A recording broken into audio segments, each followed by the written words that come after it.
जो गुलामी की रोटी खा रहा हो उसे परम मुक्ति की बातें शोभा ही नहीं देती।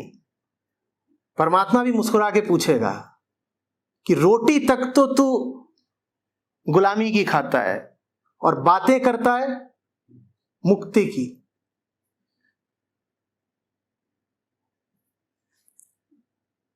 समझ रही हैं? और मैं नहीं कह रहा हूं कि पूंजीवादी हो जाओ, धन्ना सेठ हो जाओ, लाखों करोड़ों कमाओ, पर इतना तो कमाओ कि रोटी मात्र के लिए तुम्हें सर न झुकाना पड़े। इतना तो कमाओ कम से कम। लालचवश मत कमाओ, धर्मवश कमाओ, दोनों में अंतर है।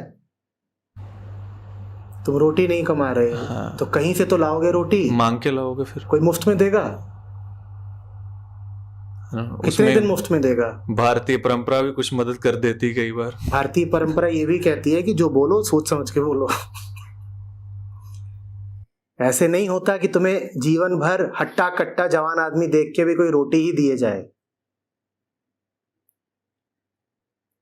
ये बड़ा रूमानी सपना रहता है कि हम सन्यासी हो जाएंगे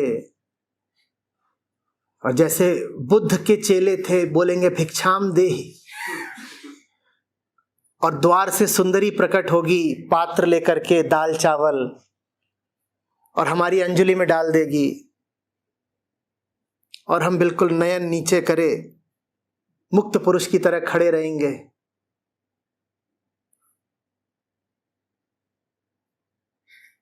बेटा वो घर तो अब होते नहीं, अब तो सोसाइटी है, वहां गार्ड है बाहर। वहां बोलोगे भिक्षाम दे, बहुत मारेगा।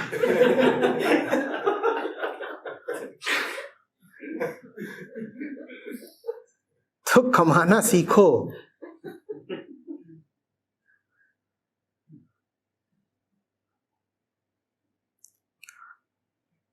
पहले की बात दूसरी थी।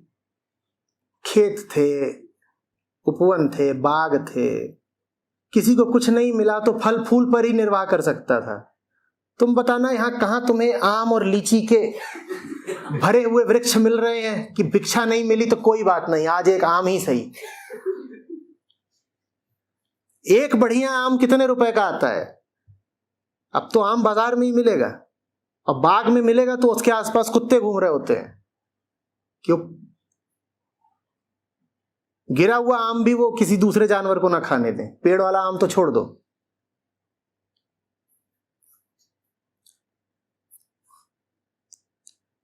किसान अपने फलों पर रसायन मल के रखते हैं कि चिड़िया भी उसको ना खाए, नहीं तो तोते वगैरह आकर के चोंच मारते हैं, तो किसान उस पर मल देते हैं चीजें।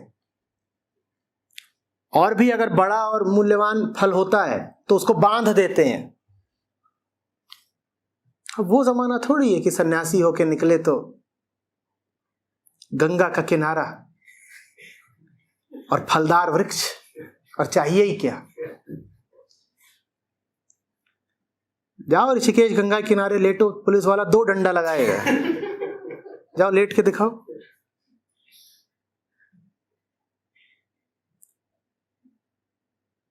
तो कमाओ। भारत के सपूतों, मुक्ति की बात बात में करना, पहले कमाओ। कुछ नहीं करते और फिर भी महीने के अंत में बैंक में पैसा आ जाता है। मर जाना पर ऐसे मत हो जाना, भूखे मर जाना पर मुफ्त की रोटी मत खाना। ये बात अच्छे से समझ लो। मेहनत ज्यादा करो, मिले कम फल, चलेगा। कि बहुत मेहनत करते हैं, पैसा थोड़ा मिलता है, चलेगा। पर मेहनत इतनी सी कर रहे हो और पा इतना रहे हो, ये बिल्कुल नहीं ठीक है। ये तुम्हें बर्बाद कर देगा। जहां कहीं भी अनअर्न्ड मनी है या इल गॉटन मनी है, या तो ऐसी तनख्वाह आ रही है जिसके लिए तुमने मेहनत नहीं करी, या ऊपरी कमाई, घूस, रिश्वत, काला धन इत्यादि आ रहा है, उस घर में बड़ा नर्क उतरता है। मैंने कहा सबसे पहले तो ऐसे घरों के बच्चे बर्बाद होते हैं। घर में हर तरह का कलह क्लेश फैलता है। संतों ने समझाया है, जिस रोटी पर तुम्हारा हक है उसको भले छोड़ दो, छोड़ दो। कभी ऐसी नौबत आ जाए कि किसी को देनी पड़े, दे दो। कभी ऐसी नौबत आ जाए कि कोई तुम्हें ठग गया, सहर्ष ठगे जाओ, छोड़ दो। लेकिन यह कभी मत करना कि जिस रोटी पर तुम्हारा हक नहीं उसको तुमने खा लिया।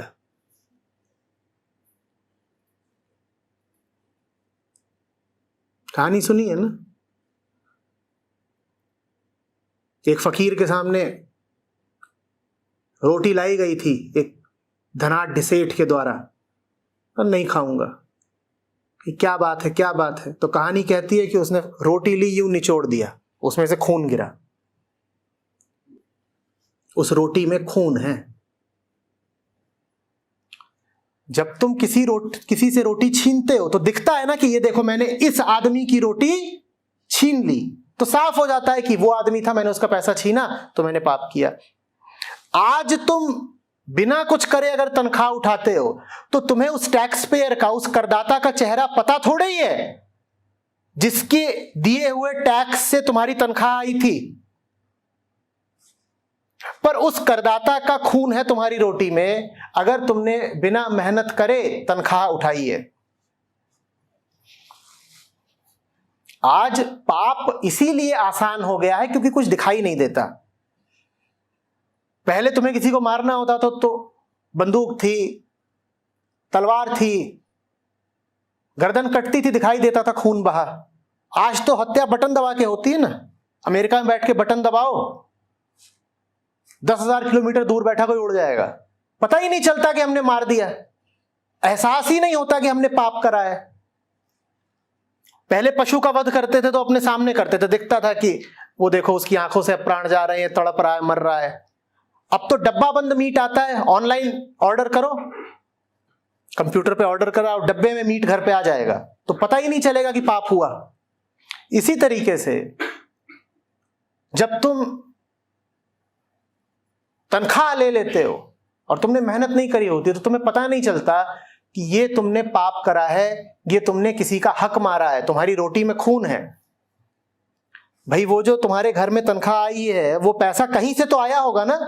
सरकार खुद तो पैसे बनाती नहीं, सरकार तो इतना ही करती है कि इधर का पैसा इधर, किसी से टैक्स लिया और उस टैक्स से किसी को तनख्वाह दे दी, सरकार तो यही करती है।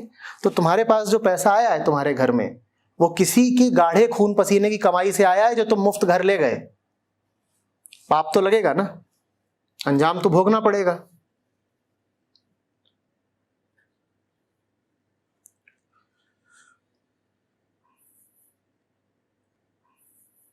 और अंजाम भोगते ही हैं।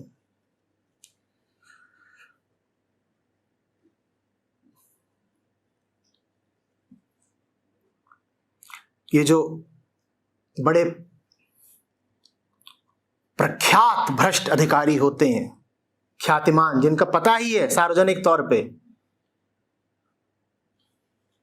कि इनके हाथ में जबरदस्त खुजली है, इनके घर जाकर देखो 90-95% यही पाओगे कि घर तबाह है।